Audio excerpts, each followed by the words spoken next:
ghost fleet. The Star Tugs hate foggy weather, and one foggy, wintry day, Scuttlebutt Pete makes them all even more nervous with his sea stories of strange things that happen when fog is around.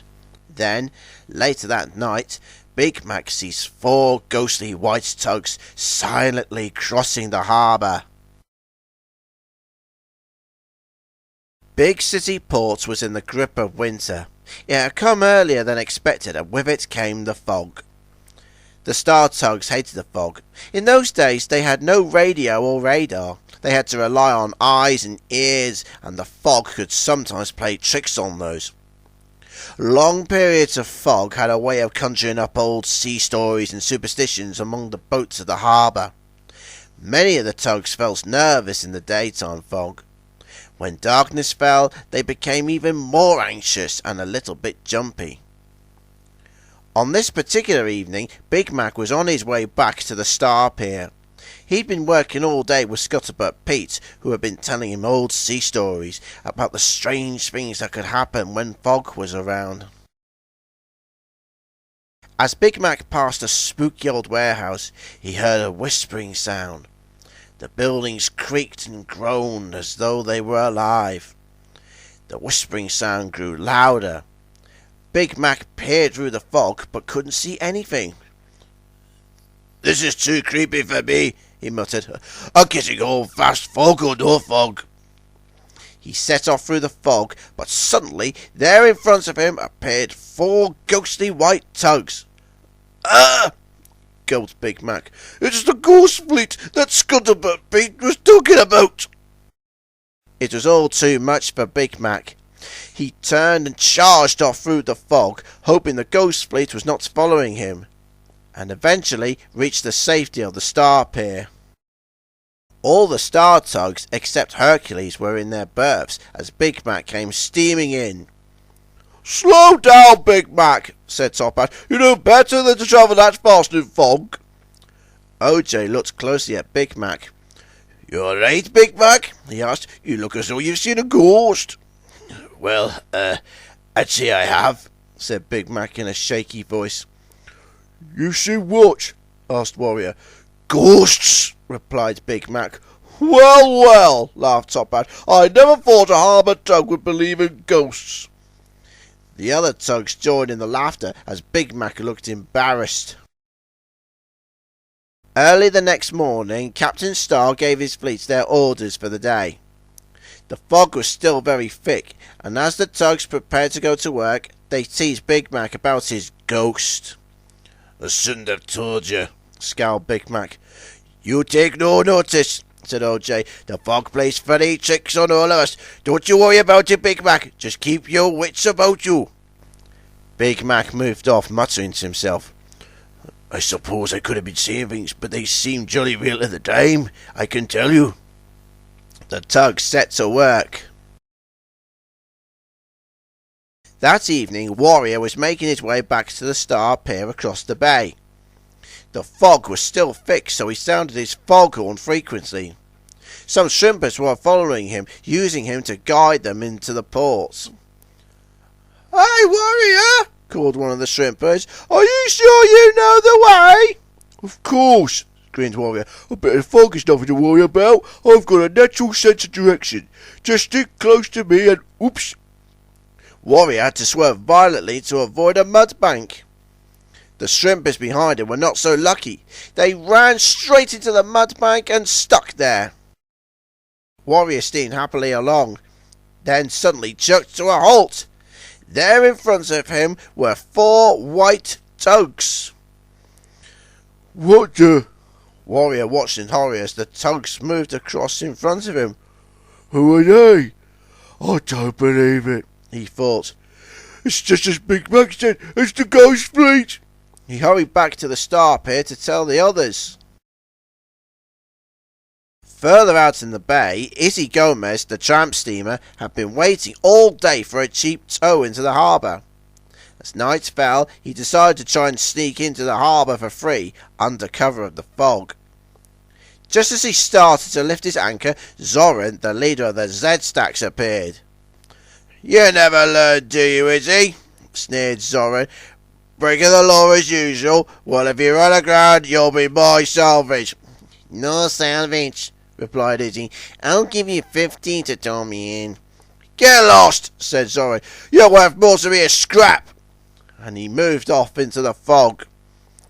Izzy pulled up his anchor the rest of the way and set off for the harbour. But as Zoran moved across the bay, he saw something up ahead. "Oi!" he called. "Do you need a tow into port?" There was no reply. Zoran watched in horror as 4 white tugs appeared through the fog and sailed past him. "It's the ghosts! Big Mac's ghosts!" cried Zoran. "They've come to get me!" And he turned round and steamed back the way he had come as fast as he could. Back in the bay, Izzy was just beginning to move. "It's very foggy," he muttered to himself, "so if I can't see anybody, then nobody can see me. I'll get into port for free for once. That's good." He caught sight of something coming towards him. "Hey, watch where you're going," he yelled and sounded his horn. There was no reply as 4 white tugs slid silently by. "Help!" cried Izzy. "It's ghosts! Don't take me! I got a toll already! Please don't take me!" As the ghost tugs disappeared into the mists, Izzy turned towards the harbour again and bumped into Zoran, who was going around in circles in the fog. "Zoran," cried Izzy with relief, "give me a toll! I'll pay whatever you want! Just give me into port!" "No problem, Izzy, my old friend," said Zoran. "I'll tow you in for nothing. I need some company." That night was a terrible night for the Star Tugs. Even level-headed old OJ thought he saw the ghosts. As he was returning from escorting 2 tramp steamers out to sea, he decided to cut through the inlet where the old cranes were kept. The fog gave everything a creepy look, and the sounds of rattling chains and grinding metal made OJ uneasy. "It's just the fog playing tricks on me," OJ muttered to himself as he hurried along. "Drat this fog, I can't see a thing. Oops! What's that?" He had nearly run into Scuttlebutt Pete. "You stupid tug!" cried Scuttlebutt. "Oh, it's you, OJ! You nearly scared the daylights out of me!" "Thought I was a ghost tug, did you?" said OJ. "You're beginning to believe those tales you tell." "Don't talk about such things!" warned Scuttlebutt Pete. "You take care!" As OJ continued on his way, he heard a sound behind him. He glanced back and, to his horror, saw the ghostly shapes of 4 white tugs moving through the fog. "Oh no, now I'm seeing things. No, they're really there. It's the ghost tugs." And he set off at top speed back to the Star Pier. In the harbour, quite near to the Star Pier, Top Hat was on his way home. He had been out in the fog all day and was feeling quite anxious. "That's funny," he thought. "I don't recognise a thing. Can't even hear any foghorns." He steamed along, keeping close to the shoreline, hoping to see a familiar landmark. Suddenly, he saw 2 bright pinpoints of light ahead of him. "What's that? I never thought I'd get as dizzy as the others, but I am. Where am I?" He looked all around. "If I steer between those trampers, I should be in open water." But as he glanced through the gap, he couldn't believe his eyes. "Oh no! It's the ghost fleet! It's true!" The white tugs moved away through the fog. "That's enough for me," trembled Top Hat. "I'm staying here until daylight. It's too dangerous out there. I'll dock here and find my way back in the morning." He settled down for an uneasy night's sleep. Out in the estuary, 10 Cents and Sunshine were towing an oil barge towards Lily Light's ship. "If we don't get to her soon, her light may go out," said Sunshine anxiously. "We'll make it," said 10 Cents. There was a loud crackling sound ahead of them. "What's that?" cried Sunshine. The noise grew louder. "I don't like it, 10 Cents. What's happening? Sounds like ice cracking, but it can't be at this time of year, can it?" "How should I know? I've never seen anything like this before," replied 10 Cents nervously. "I know, Bishop. They've come to get us." The The sea ahead of them began to bubble, and suddenly, up out of the water appeared an old galleon. "Look at that!" gasped Tencent. "It's a ghostly galleon!" wavered Sunshine, and together the two terrified tugs turned and charged away through the fog. The following morning the sun came up and blazed through the thinning fog. Top Hat was still asleep where he tied up, when Grampus the midget submarine surfaced behind him and spouted water on his face. "No, don't hurt me! Go away, ghosts!" cried Top Hat as he woke up with a start. "Oh, it's you, Grampus!" "What are you doing here, Top Hat?" asked Grampus. "What's this about ghosts?" "Did I say ghosts?" laughed Top Hat. "I must have been dreaming. I'd lost my bearings in the fog and couldn't get home, so I'm moored here for the night." Grampus laughed. "Here? But you're only a few minutes from home. Look!" Top Hat looked around. The Star Pier was just across the way, so he'd nearly been home after all. At the Star Pier, all the other tugs were in their berths except Hercules. Top Hat steamed up. "Listen, everyone, I've seen the ghost tugs, really!" "We've all seen them, Top Hat," said OJ. "Tencent and Sunshine saw a galleon too." "But these were real ghosts," insisted Top Hat. "Phantoms of the sea!"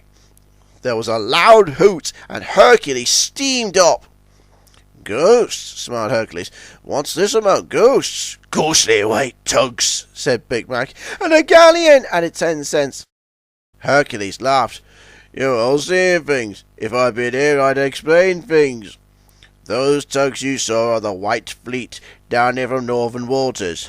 They're on the trail of an iceberg, which has floated down here and is a danger to ships. There was an old galleon frozen in the iceberg. I suppose when the ice finally melted, the old boat bobbed up to the surface." Behind Hercules, Burke and Blair steamed past towing the old galleon. "There's your ghostly galleon, Tencent," laughed Hercules. The Star Tugs watched as Burke and Blair towed away the old galleon. A moment later, the White Fleet steamed past on their way back up north. Their job was done. The Starfleet laughed about it, relieved to hear the simple explanation. But they never forgot the time the fog made them see ghosts.